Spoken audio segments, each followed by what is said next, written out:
Hello, everybody, and welcome to the Missing Gear Fight Night. Right after we finish the first pod. Wow. Right after we did the last podcast, the Kentucky race, the second Xfinity race was going on, and Noah Gragson got after it. I mean, tell me your thoughts on that. Well, I love Gregson. Burton pushing him. Gregson clocks him. Classic. And then, who the hell pulled up at the end right after Gregson clocked him? I'm like, did that car just run over them? But nope, just went right up alongside. And then I loved how they were giving commentary on it. Who is that? Clint? I like that Gregson just clocked him. They were pushing, shoving, and then Gregson just gives him a yeet. Just punches him, and here's Burton gets what he deserves. Yep. A good clock. Now, what happened on track? Not 100% sure. I think I watched it, and I think I know where the argument came from. But on the same side, they did say it was a long time worth coming. Fighting for? I mean, Gregson was probably pissed that whole race because he won stage one. He led like 37 laps right at the beginning, and then once again, it just became the Cendric show. The Cendric show. He came back, won a second Xfinity race at Kentucky. Looked awesome. Yes. Briscoe got second. I think that we definitely determined the big three in the new big three this year in the Xfinity.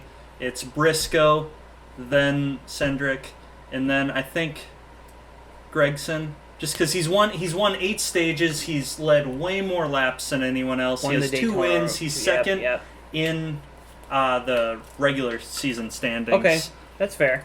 I think you could say that is the big three. I think you can make an argument that Harrison Burton's in there too.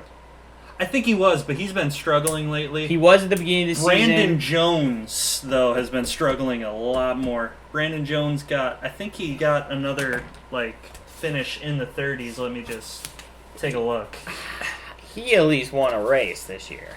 That is true. You can give him that, but that's really the only thing he has going for him. Pretty much. That's really it. But, Xfinity is... you're right. Those are the big three now, with Tyler Reddick, Cole Custer, and Christopher Bell, and Jonathan Nemechek moving up to Cup. Yep. Speaking of those 4 drivers. Wow, Matt. Cole Custer won the Kentucky race. This show should be called Eating Crow because we shoot our mouth off every week about somebody, and then they just prove us wrong. They always prove it. Eric Almirola led the most laps. 128 laps, won the first stage. And this was the race where his top 5 streak got broken, and he still finished 8th. So the top 10 streak's still going on. And fucking Custer. Granted, it took Ryan Blaney basically kneecapping Harvick on the final restart. Kneecapping. You're right, because he came down on the tri-oval, or I shouldn't say the tri-oval, to the start-finish line, and hit a drain or hit the curb, hit the banking, and just threw his car up to Harvick, and then Cole Custer powered on the outside and got it. Yep, but props to Custer. I think that's, his second top 5 in a row? Something like that. Yeah, however, he got a top 5. Yeah, he got a top 5 the previous week, then you talked all your shit, and then he went out and he won the race. And granted, Harvick probably would have won that race if Blaney didn't get him. But still, Custer put himself in a position to win. Pump the brakes here. I think Blaney should have won that if he didn't cap himself. Because you're right, he really just shot himself in the foot, and he was the reason why he lost. Ryan Blaney is the reason why he lost. He is his own reason. Pretty much. That was a hell of a race. The whole race was awesome. Yeah. Just fantastic race. My Truex pick was looking amazing. You're right. And I was actually getting really frustrated. I'm like, God dang it. If he gets another driver pick, I'm going to be so frustrated. Yep. because I'm going to be in a hole so deep that only Kevin Harvick winning the regular season can pull me out of. And then, well, we'll talk about you in the picks a little later, but the only thing better than me going like 3 for 3 is Cole Custer stealing that. Custer, baby. Cole Custer won the race, and I was talking mad shit last week about how I truthfully thought he was the worst. I believe I said the worst rookie. Eating crow now. Yep, and now I have to eat my words and say I was wrong. I think we're going to have to put him ahead of Quinn Hoff in our he's way rookie ahead. power rankings now. Way. I don't even think Quinn Hoff is in the contention for the power rankings. I don't know. You know, there's the Coke 400 that you love so much. Maybe you can win there. He could. You don't know. That's the point of why I love the Coke 400 being the last race of the regular season. God. You don't know. I hope Amarola wins just to spite he's. You know what? He's going to Texas, and I said I don't think he's going to win at Texas. He's going to now win at Texas. Are you? He's not my pick. I'm not wasting a pick on Eric Almirola. I refuse to do that. I will never pick Eric Almirola to win. Matt, he's too damn good. Do you want to touch on the Stewart-Haas situation a little bit? Because Briscoe had another good week. He finished second in that second Xfinity race. Yes. And Clint Bowyer has been struggling. Amarola is on the hottest streak of his career, even though he still hasn't even won. Right. Harvick is a cup god right now. He is. And Custer just won. And Custer just won. So, here are my power rankings for Stewart-Haas. Dead last, Clint Bowyer. Yeah. Come on, Clint. And there's so many reasons why. Woof woof. Clint, he's still in the doghouse. Unless he wins a damn race, he's not getting out. Oh, no. He needs, unless he has a stellar performance in the playoffs or something ridiculous, he's not getting out of that doghouse. No. Absolutely not. He'll be driving the 96 this time next year if he doesn't shape up. You're right, he could. I don't think Stewart-Haas is going to bring back Daniel Suarez, but... Hell no. I think Suarez will be back in Xfinity. Bold prediction. He could do well in Xfinity's Daniel Suarez. He hasn't. Yes, he won a championship there. But Clint Bowyer has done nothing for me. The only productivity that he's had lately has been in the booth in the Xfinity. Good point. You know, that's a very good point you bring up, Dylan. You're absolutely right. I haven't seen him up there really challenging for a race in a long time. Yeah. But when he's in the booth, I get a good laugh, and I enjoy it. And he's great up in the booth. Hate him on the track, love him in the booth.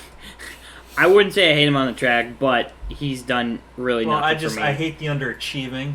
I could agree with the underachieving. Yeah. He's not done a lot for me. Also, we're going to touch on the All-Star race a little later, but I can't believe that he didn't win a state. Didn't even make it to the All-Star race. Well, he did, but he didn't win to get to the All-Star race. Yep. Can't believe that he didn't win a stage in the Open. I think it's shameful that he didn't win a stage in the Open. Got in on the fan vote. Matt DiBenedetto won a stage in the Open. Now, granted, he's run there last year. Matt is great. I love Matt DiBenedetto. I'm not. He's awesome. Matty great D should guy. Honestly, I want 14 him the rest of the season. Flip him out, he could win a race. But I mean, hell, he's doing great too. He finished third in Kentucky, if I'm not mistaken. Yes, he did. He had a top 5. Yeah. He had a great. He's heating up. I think he's gonna make the chase this year. Or, I mean, not he's the doing chase, really the playoff. The playoff. He's doing really well with points. Yep. He's 12th right now on points, which is really good for him. Yep. He's 16th on the grid.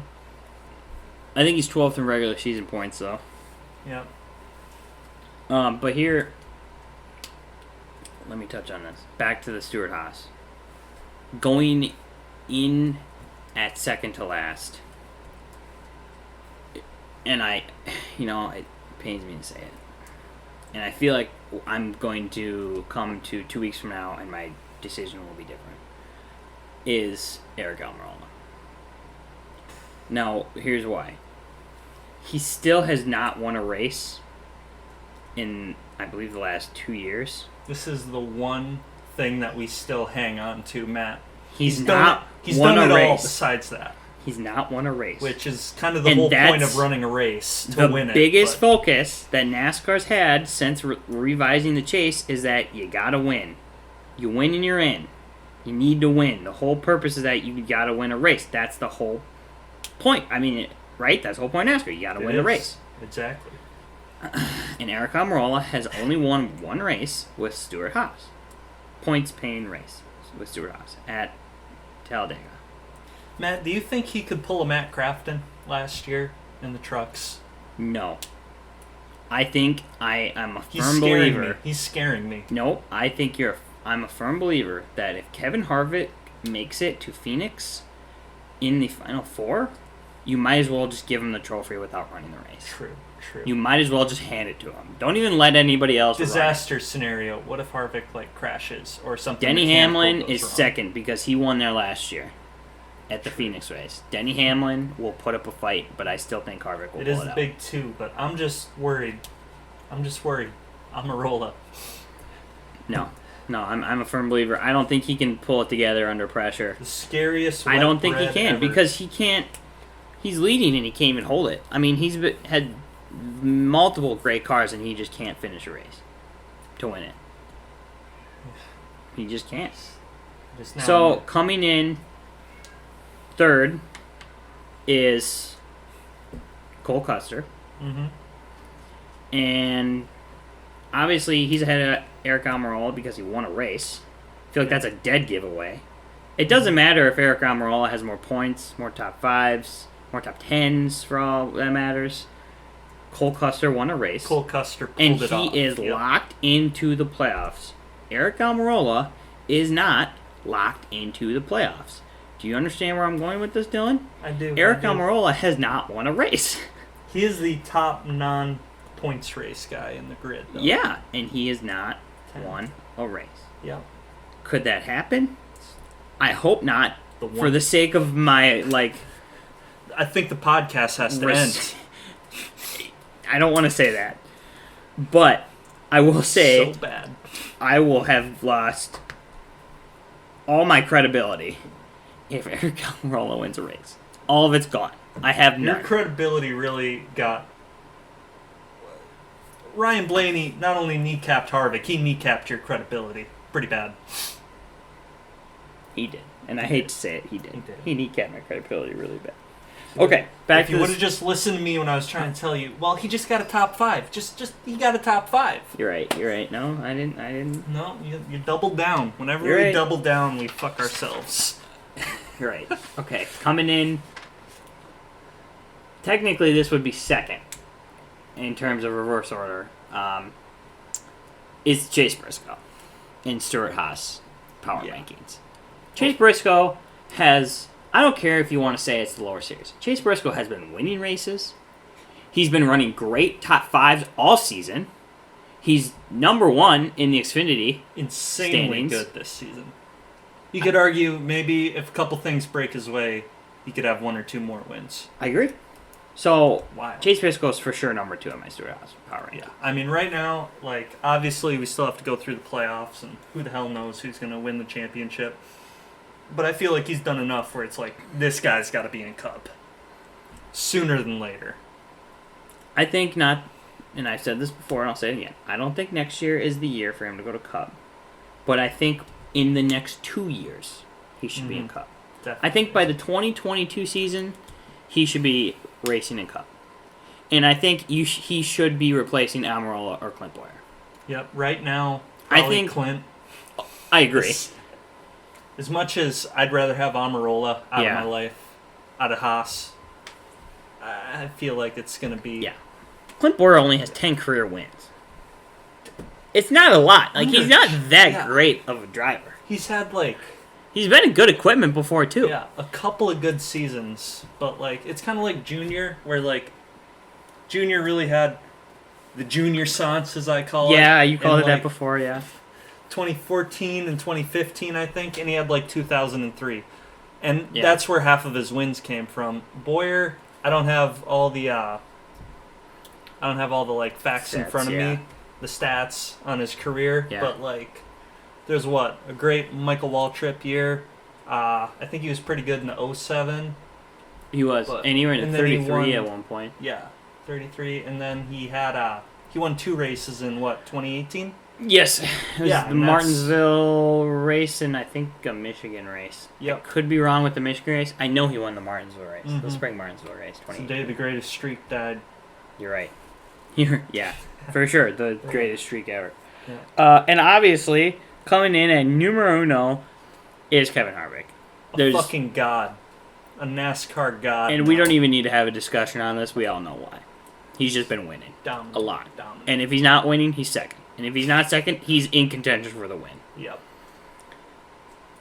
I mean, that's obvious, in my opinion. Oh, Obvious. without a doubt. He's like, what? Yeah, he's still winning the regular season points. I think Yeah. that he's ahead even more now. I'm sure of it. He had like an 85-point lead in the regular season. Now it's up to 88 against Brad. Yeah. It's pretty obvious. Fucking Logano. Moved up to 5th, but he's 111 points behind Harvick. So. Yeah, it's going to be a tough one. Yeah. You have to win some races, if anything.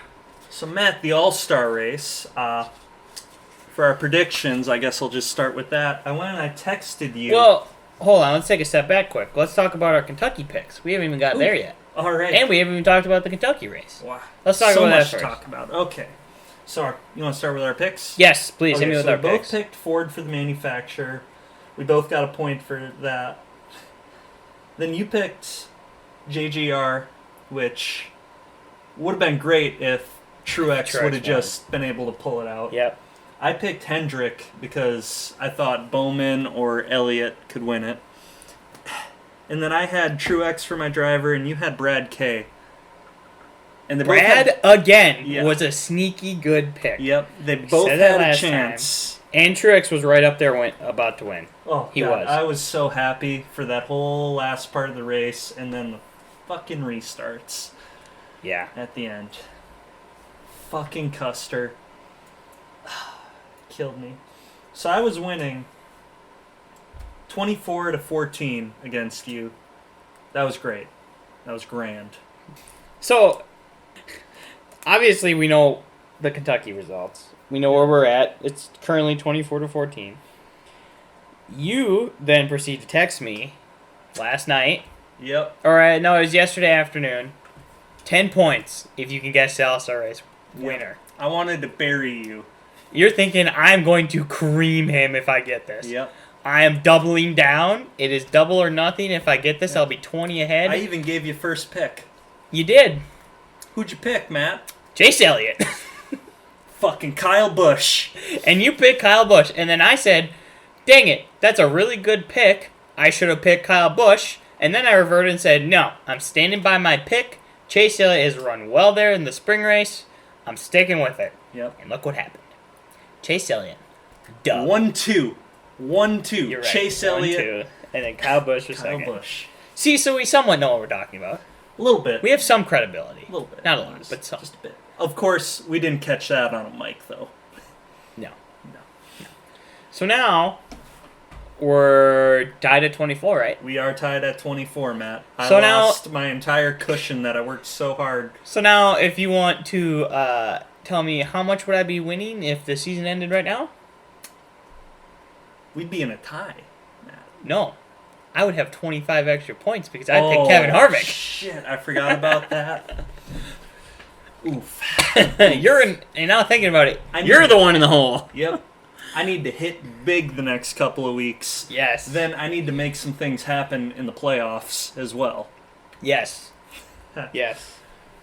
Whew. You really do. And the playoffs will be interesting. We'll talk about scoring for that later because I got some ideas. I got some ideas as well. I'll talk about that later. But So- what were your general thoughts about the All-Star race at Bristol? Okay, so back to the All-Star race. I think the format was set up for success, but did not have the success I was hoping for. It just didn't execute. They set it up fine, in my opinion. When I heard about the setup, I was really excited. So was I. I yeah, thought this is going to be great. especially stage 4. Yeah. 15-lap shootout? Oh yeah, has to be green flag laps too. Yeah. It's gonna be great. Obviously, that did not happen. No, I was underwhelmed with the amount of beating and banging there was in the whole race. I think if Brad at the end would have had a better restart, there could have been some beating and banging, and maybe he could have stole it. And I was rooting for him the whole time. Yeah. Him or Bush, just so that I could, bury you. Yeah. At least bury somewhat. me. Yeah. Just bury the hatchet. Actually, if you would have won, I still would have. With Kevin Harvick's picks, I still would have been in a 5-point hole. Yeah, but it'd be pretty close. Yeah. It'd be pretty close.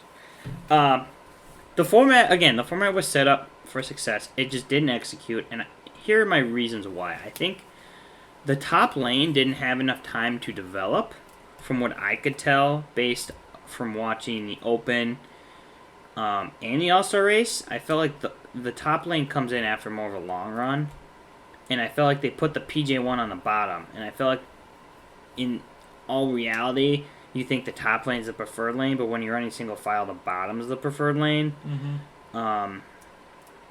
I feel like there just wasn't enough time to develop the top lane. And I'll say that the race was good from the standpoint of there was still good racing. Not obviously as good as the Kentucky race because I was way better in my opinion. Kentucky race was amazing. But I actually think if they held it at Bristol again, I want it to be a little longer. Yeah. It was, 140, I think it was 140 laps overall, was, quick. You think they can run short race. They can run about 4 laps a minute. Yep. So, you think of it, and I'm like, oh, man, they cranked that out pretty quick with the cautions and everything else, but I just felt like it was almost too short of a race. It was, kind of. And maybe that's just me talking, and maybe NASCAR tried to set it up that way because they wanted more action. Mm-hmm. And I think they, in all reality, it was set up right. They did the right thing. I just felt like the drivers didn't execute on the drama side of it, of beating, banging, turning somebody and whatnot. And I felt like that's what they were hoping for. Hey, good on Chase Elliott getting a good restart. Yep. And just pulling away because I'd want that $1 million. So would I. Yep. I would love that $1 million. I could use that. Yeah. I think everybody could use $1 million. Maybe except Jeff upgrade Bezos. From the Buick. I think Jeff Bezos, use another $1 million. He has how many millions of dollars? Well, he needs to reupholster all the chairs on his yacht. Okay. All of the chairs on his yacht. Hey, Amazon. Email us at missinggearpodcast@gmail.com if you want to advertise with us. Just saying. Okay. We'll take your money. Yeah, we'll gladly take any money you want to give us. Bezos, please. I think you're a great guy. But anyway. I think you're great. Excellent. I think you're great. Do you want to talk about Bubba Wallace? Because I got a little bit of... Let's keep on the All-Star race. Yeah. For the Open. Let me hear your thoughts first. I have my own opinion. So what was Michael McDowell supposed to do? He was getting pushed from William Byron. He and Byron were getting into it, and then, he spun Bubba. I don't think it was intentional. And then I didn't like Bubba's interview. I didn't like Bubba's interview at all after that. I thought he just I thought from that interview alone, if that was the only thing that I ever knew about Bubba, I'd call him a douche for that. He didn't even want to look at the replay. He said that in the interview. He did. It irritated me. It irked me because, if he just looked, he'd realize that Byron was getting in McDowell. Here's my thought. I think he spun it. I disagree, actually, with partially what you think. Wholeheartedly. I think that I watched the replay. Watch William Byron. I think he had enough room to avoid him. I don't. Or check up, and he spun him out. And I think, I'm pretty pro Bubba, but not with on parts that one. in which I disagree with his interview. It reminded me somewhat of Tony Stewart, and I thought it was actually kind of funny. I actually kind of got a little bit of a laugh out of it. I know he was frustrated, and I'm glad that he didn't. I'm actually kind of glad he didn't hide it. I'm glad he was straight and forward and say, I was not happy. This is what happened. And then he went and put a piece of sheet metal on his trailer. If you saw that, I thought that was pretty savage. I didn't see that. Okay, well that makes up a little bit for me. I'm still a little And I but- just think it kind of reminded me of a Tony Stewart interview where he's just generally upset and just kind of like, you know what, screw that guy. If I see him, I'm going to fight him. Sure. That I would have paid to see that. A little Gregson Burden Part 2. Yeah. Couple. Or remember last year when Clint Boyer went after it with Ryan Newman? If you remember that. Clint Boyer just went up to it and just started beating on him. While he didn't even get out of the car, he was still in the car. He just went up and started sucker punching him. Fucking Clint. Quick fist. You started hammering at him. Fucking But underachiever. back to that, I think Bubba was more upset because he knew he could have either raced his way in or I think he would have got the fan vote too. fan vote in. Yes, I think he would have gotten the two because he was running up there pretty good, and I'm like, he could potentially win a stage because he does run pretty well at Bristol. Mm-hmm. So I thought he could potentially win a stage and get in, or if not, he would have been the All-Star vote in. Like, he would have been the vote in. Mm-hmm. I was kind of wondering, like, are you allowed to run a backup car at?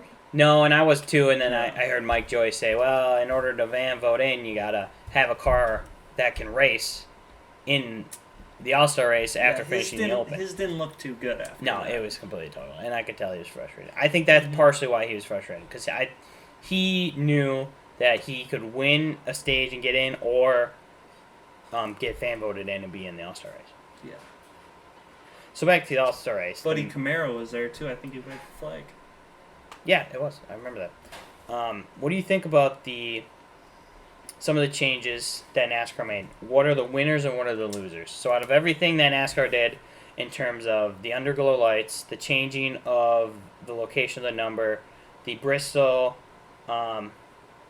racetrack and not being at Charlotte, out of all those things, and the choose lane being implemented, what did you like, what didn't you like as a fan? So I'm going to start with the moving the numbers, I guess. Yep.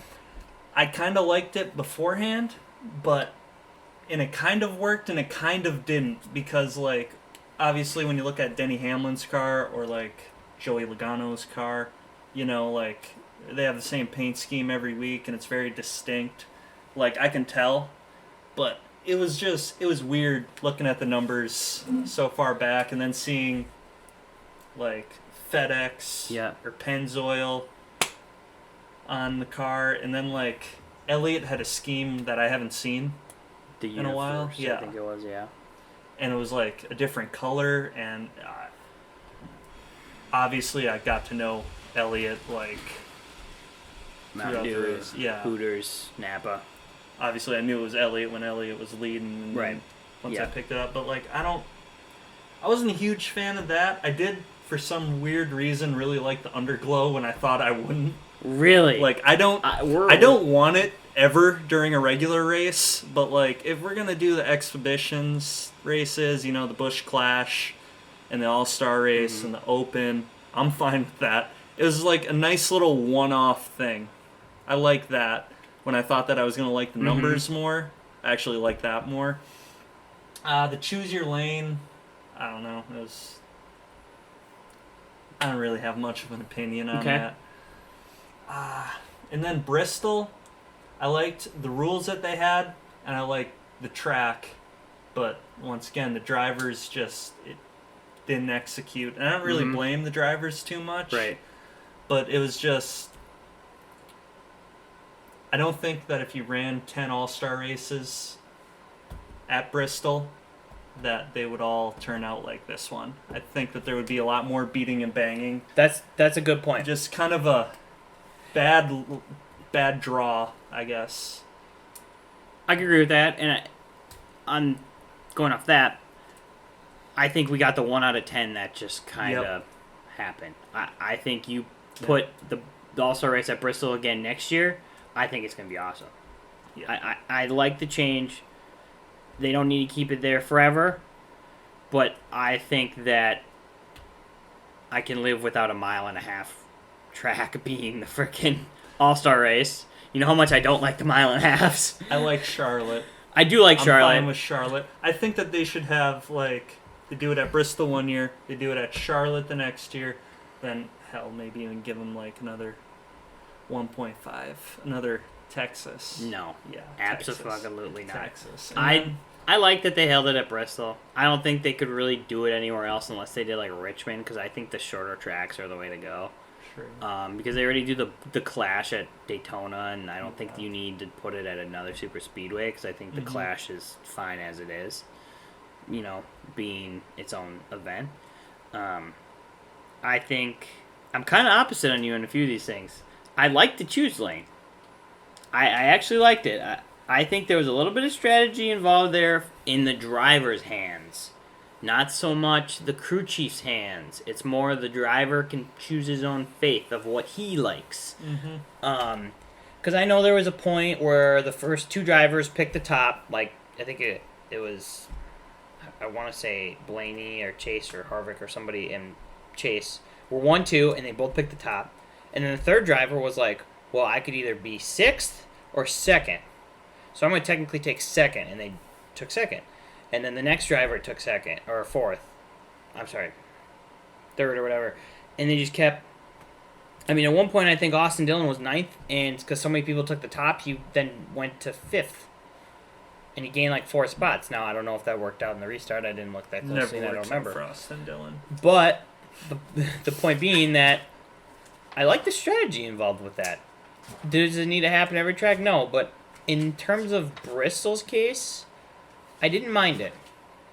I really didn't mind it. Because, I mean, if everybody chooses the top and you're 10th, you could theoretically go to 2nd if for some reason everybody took the top. No, I don't think that's going to happen. And I was kind of skeptical at first of how this was going to pan out, but I liked how it panned out. I wouldn't mind seeing it again, done in the right way. I like that this has now become NASCAR's let's try this, let's try that type of deal. Because in the last kind of 3 years, that's what it's come to, and I'm really a fan of it. Because last year they had the ducks on the top of the hood that they tried, and I think they're going to try to implement that in the Gen 7 car, or the 2022 car now. And the year before that, they put the aeroducts on the front, which is now in the package this year and last year, which has been one of the best things they've done in terms of the racing. It's gotten so much better since they've done that. And I think some of the other little things they've done has really been great to just try and see, is this even work at all? And it's been great. And I didn't like the underglow lights. And I'll say, I kind of... I liked it. But I agree on the fact that if they do it for once a year, I don't care. Yeah, I just want it for exhibition races. I don't want to see that every week. I could agree with that. And when they originally said underglow, I thought it was going to be like the Kurt Busch and Kyle Larson last year. Like the whole car. Not just the back, like the whole car underglow. Yeah. And I'm like, oh, that would look so cool. And then it was just the like back tail, and I'm like... I mean, that's kind of alright, but not nearly as cool as I thought they were going to do. I feel like if you got to do it, they got to go full-on gas pedal, and they didn't. They, like, pumped the brake a little bit, and like, okay, well, let's just try the back half. And I'm like, okay, that's kind of boring. Like, it's cool, but also, like, compared to what I saw before, I was like, this kind of isn't nearly as cool as what they did. Now, big thing I want to talk about. I loved... And I was very skeptical at first, but I loved that they moved the number back. Now, hear me out. Hear me out. You know what you were talking about? How you're like, well, I couldn't tell what Chase Elliott is. That's because the number is always in the same spot. Yeah. Well, so... And his paint scheme is different, and it just it threw me off. Right, but the paint scheme's different every week regardless of where the number is. But that doesn't mean... The color is different regardless. No. It's different every week regardless of where the number is. The number felt small. I didn't like it. I liked it because I thought, you know what? Give me underglow. No, I like the number, and let me tell you why. Although the underglow for Chevy and Toyota kind of sucked. What I'm really talking about is I like looking at Brad's car. Yeah. But no. Let me go back to the number. I think this was great. And from a business standpoint for NASCAR, to go to sponsors and say... We're not only going to put your car in the hood, it's going to be on the side of the car. I think for the sponsors, they're thinking, I got way more people looking at the car, and I'm going to get more eyes looking at my logo. I think from a business standpoint, this makes sense. And originally, I thought this is going to look so stupid. But I loved it. I think the paint schemes are going to look just fine. I think they got more room to play with on the side by the driver and everything. I think I would be okay seeing this every week. Now, let me revert back a little bit and play off what I said earlier. As long as the number is in the same spot every week, that's all that matters. I don't want it on the back quarter panel either. If it's on the side skirt or on the side, regardless if it's front or back, as long as it's in the same spot, that's all that matters. Because like what you said, the paint schemes change every week. Threw me up. So the number needs to be at the same spot every week. I don't want to see NASCAR say, for these races we're putting it here, these races we're putting it there. It needs to be one spot and that's it.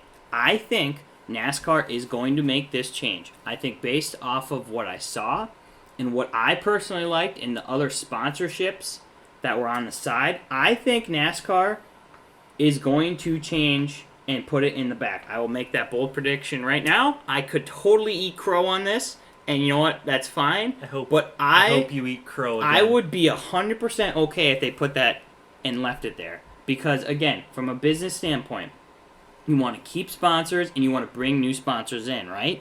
Because that's how you get a lot of your money. So if they have more car space to put their logo to get more eyes to see it, that, from a business standpoint, makes sense. And I'm a firm believer in that.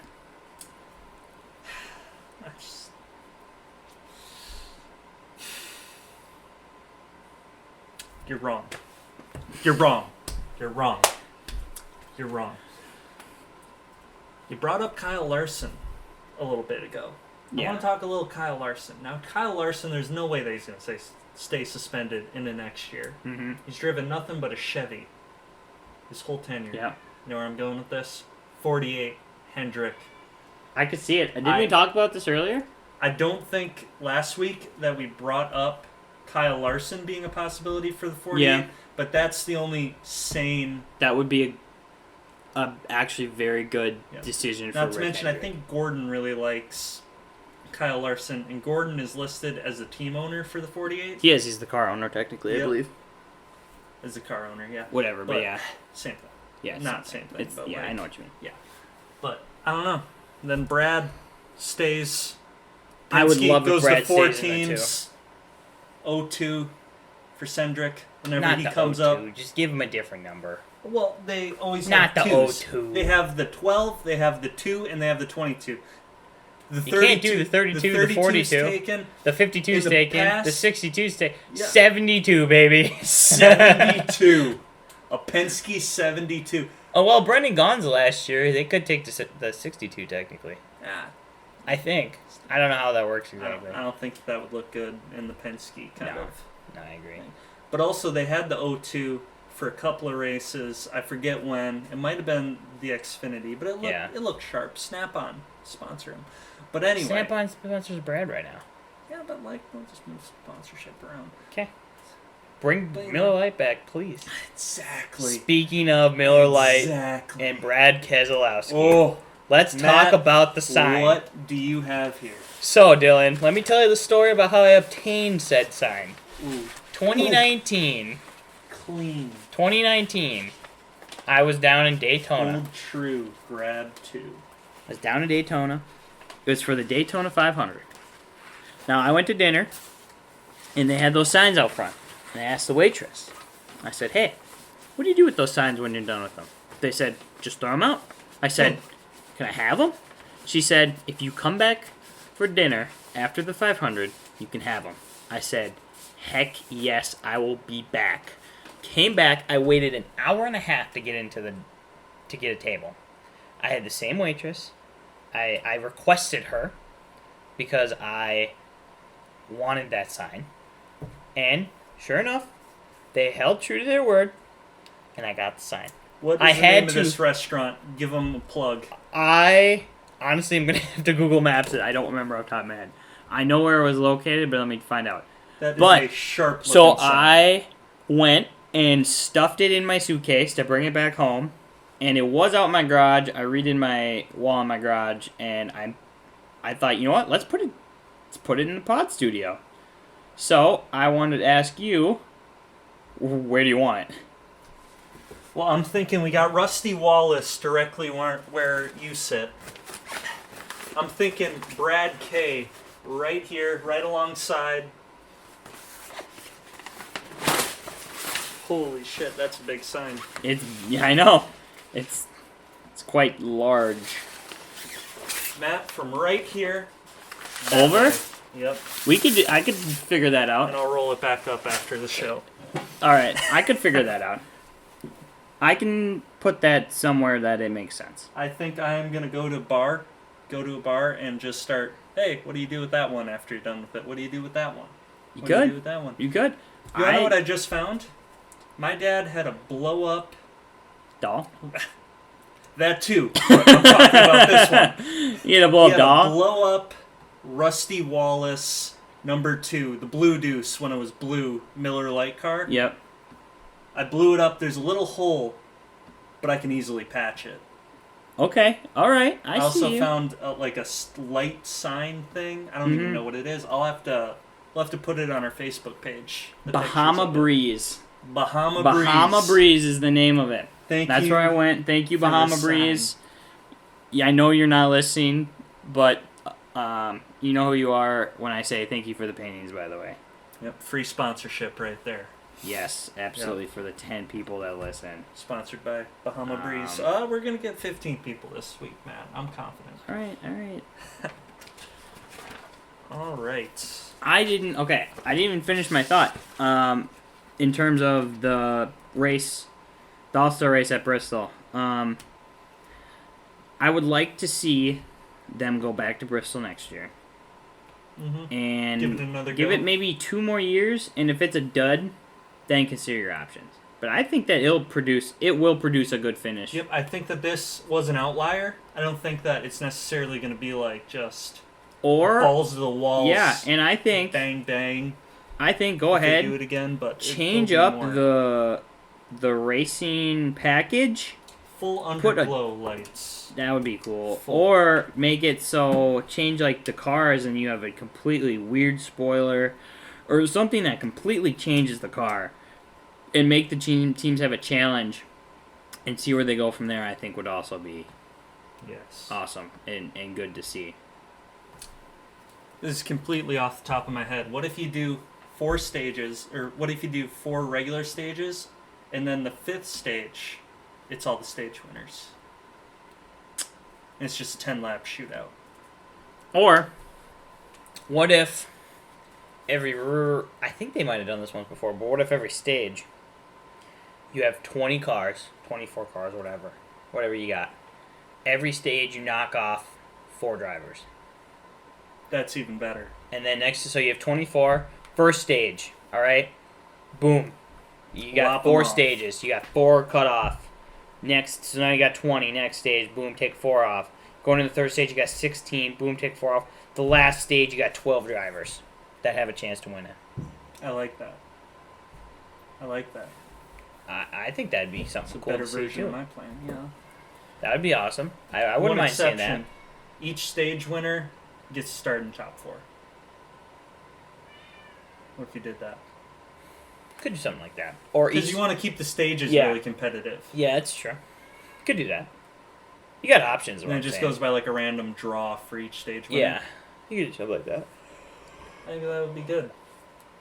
There's a lot of options for the All-Star race. Yeah. This is what I'm trying to get at. Do you want to talk a little Texas? Yeah, let's talk to Texas. All right. So, Our boy, Eric Almirola. Almirola. Oh my god. The G of G's in the Missing Gear podcast. The ultimate. The one that we don't like the most to ruin our credibility, Eric Almirola, is on the pole for the Texas race. It feels like this whole podcast got started to bash him, and now look at him. He's just killing it. He's served up more crow for us to eat than anybody else. That's so true. Oh, and I hate to say it. Yep, I'll run through just the top 12. Amarola, then it's Blaney, then it's Kurt, Kyle, Harvick's in 5th, Brad's 6th, then it's Hamlin, Elliott, Logano, Truex Jr.'s 10th, then it's our boy Matty D, and the showman Bowman in 12th. Well, let's start off with this. What are your picks? Who do you think? Do we want to hop into picks? Because I got some facts here. I want to hop into the picks. I want to hop right into the picks. We'll come back to the trivia. Hop into your picks. Well, this isn't trivia. No, I know, but hop in. What are your picks? My God. What are your picks? I'm gonna put you on the spot. Well, okay, so I'm gonna go Ford for my manufacturer, just because Chevy's won 2 races all year. You can't pick Chevy, so yeah, no, you're right.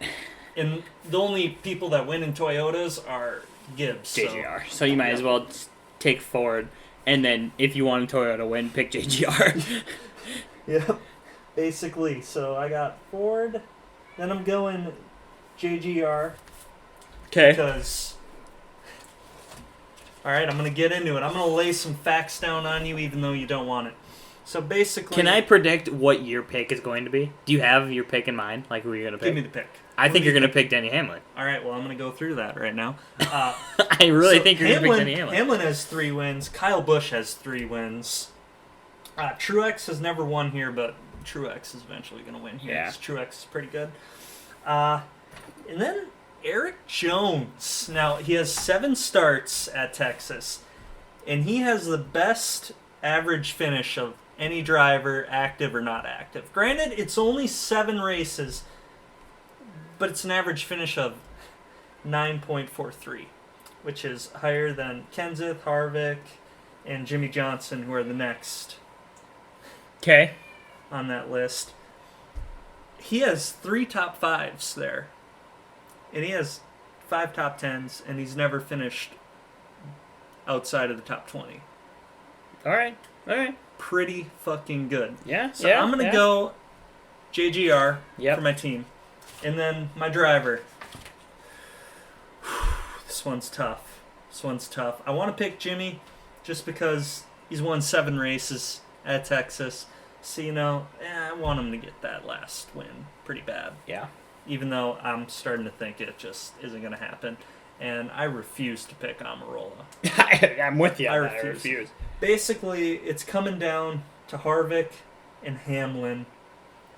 And maybe you think Busch could get it together. And also, you got me thinking about the Harvick thing and how you're basically going to be 25 ahead of me now. Yeah. And I'm running out of regular season races before the 25 gets added to your total. Yeah. So I need all the points I can get. So I was leaning towards Harvick, but then you went and you had to win. You had to pick Elliott. So I'm going to go with Harvick. All right. I'm going to use your boy because I figure he's... You picked Harvick a few times. He got you at the win in Indy, so... Yeah. All right. So I'm going Ford. Going forward? I'm also picking JGR, but... Son of a bitch. Oh, no. I'm picking Jimmy to win. Oh! Free points! Free points for me!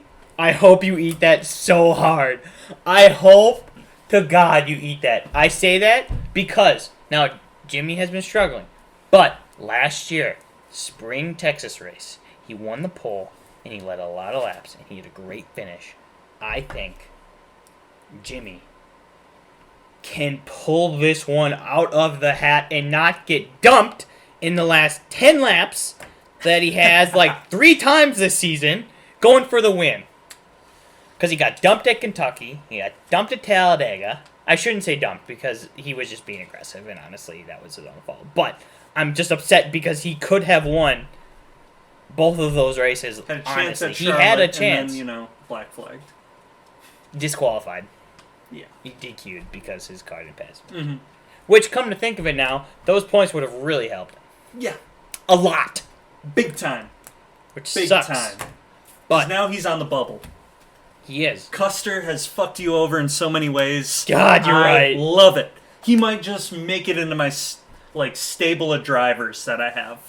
It might go from a big 3 of Elliott, Blaney, and Keselowski to a big 4 with Custer. Just to ram one down my Custer, throat. baby. Just to My ram boy. one down my throat. All right. Well, hit me with some trivia quick, and then let's get off this thing. All right. So, let me find it.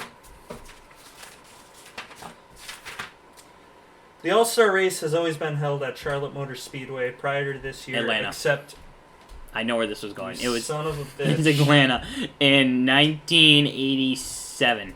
All right, who won that race? Bill Elliott. Congratulations, you're about to go 3 for 3 because the last question I have for the trivia is who was the last Hendrick driver to win the All-Star race before Chase and what year? Jimmy Johnson, 2012. That's my guess. Ooh. I actually don't think that might be going right. 2.5 for 3 because it was 2013. So Who? you wrecked my trivia, Damn it. but at least I got you a little bit on that. Was it still Jimmy, though? It was Jimmy. It was Oh, it was. 2013, It was though. 2013. But he did win 2012. I know he won in 2012. Yep. Yeah. Damn. 1 year But, off. all right. Well, I got a little win. there. Yeah, a little win, yeah.